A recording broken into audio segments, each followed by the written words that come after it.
Bismillahirrahmanirrahim. Assalamualaikum warahmatullahi wabarakatuh. Kali ini saya pertama-tama perkenalkan, nama saya Sri Wulan Ayumun dengan NIM D1A1210191. Kali ini saya akan mempresentasikan tugas kewarganegaraan yang berjudul Dinamika dan Tantangan Integrasi Nasional. Pengertian integrasi nasional. Integrasi nasional berasal dari dua kata, yaitu integrasi dan nasional. Integrasi berasal dari kata bahasa Inggris integrate, artinya menyatu padukan, menggabungkan, mempersatukan. Dan dalam Kamus Besar Bahasa Indonesia, integrasi artinya pembaharuan hingga menjadi satu kesatuan yang bulat dan utuh.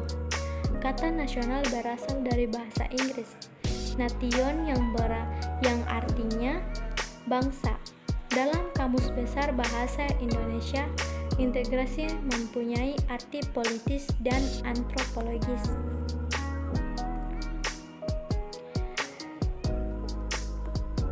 Secara politis, integrasi nasional secara politis berarti penyatuan berbagai kelompok, budaya, dan sosial dalam kesatuan wilayah nasional yang membentuk suatu identitas nasional. Secara antropologis, integrasi nasional secara antropologis berarti proses penyesuaian di antara unsur-unsur kebudayaan yang berada sehingga mencapai suatu keserasian dalam kehidupan masyarakat. Syarat terjadinya integrasi nasional: pertama, anggota-anggota masyarakat merasa bahwa mereka berhasil saling mengisi kebutuhan-kebutuhan antara satu dan lainnya. Kedua, terciptanya kesepakatan konsensus bersama mengenai norma-norma dan nilai-nilai sosial yang dilestarikan dan dijadikan pedoman. Ketiga, norma-norma dan nilai-nilai sosial dijadikan aturan baku dalam melangsungkan proses integrasi sosial. Faktor pendorong tercapainya integrasi nasional: pertama, adanya rasa senasib dan seperjuangan yang diakibatkan oleh faktor sejarah. Kedua, adanya ideologi nasional yang tercermin dalam simbol negara, yaitu Garuda Pancasila dan semboyan Bhinneka Tunggal Ika. Ketiga, adanya tekad serta keinginan untuk bersatu di kalangan bangsa Indonesia seperti yang dinyatakan dalam Sumpah Pemuda. Keempat, adanya ancaman dari luar yang menyebabkan munculnya semangat nasionalisme di kalangan bangsa Indonesia.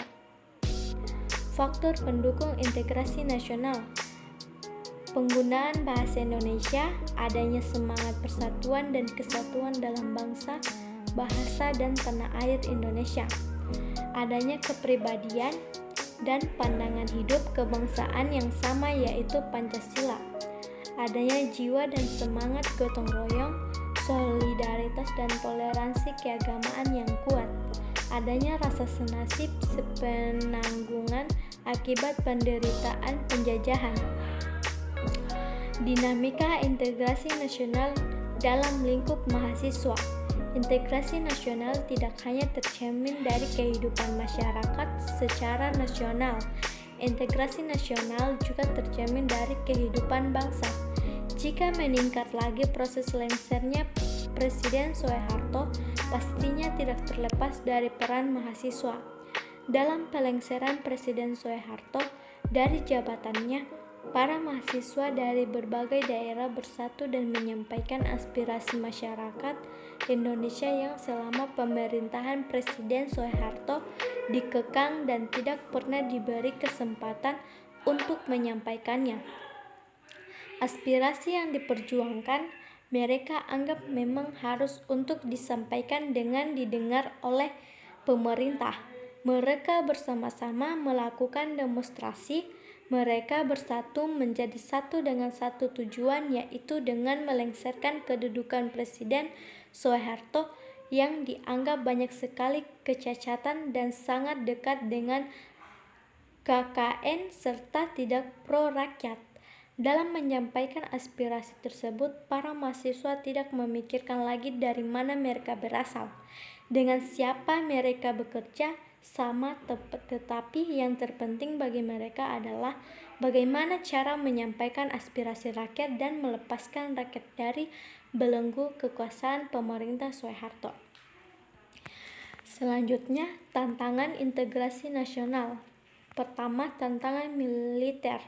Tantangan militer ini bisa berupa ancaman militer, yaitu ancaman yang menggunakan kekuatan bersenjata dan terorganisasi yang dinilai mempunyai kemampuan membahayakan kedaulatan negara, kebutuhan wilayah, dan keselamatan segenap bangsa.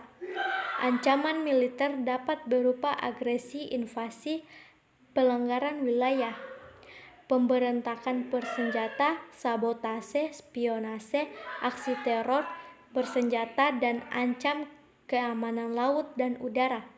Agresi suatu negara yang dikategorikan mengancam kedaulatan negara, keutuhan wilayah, dan keselamatan segenap bangsa Indonesia mempunyai bentuk-bentuk mulai dari yang berskala paling besar sampai dengan yang terendah. Invasi merupakan bentuk agresi yang berskala paling dengan menggunakan kekuatan militer bersenjata yang dikerahkan untuk menyerang dan menduduki wilayah Indonesia. Bangsa Indonesia pernah merasakan pahitnya diinvasi atau diserang oleh Belanda yang ingin kembali menjajah Indonesia sebanyak 2 kali, yaitu pada tanggal 21 Juli tahun 1947 sampai 19 Desember tahun 1948. Kedua, tantangan non-militer.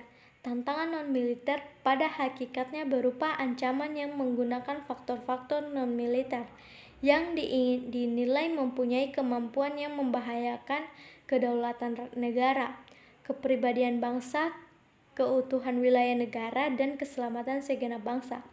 Ancaman ini disebabkan oleh pengaruh negatif dan globalisasi. Globalisasi yang menghilang sekat atau batas pergaulan antar bangsa secara disadari ataupun telah memberikan dampak negatif yang kemudian menjadi ancaman bagi keutuhan sebuah negara, termasuk Indonesia. Tantangan non-militer diantaranya dapat berdimensi ideologi, politik, ekonomi, dan sosial budaya. Terima kasih atas kesempatan yang telah diberikan.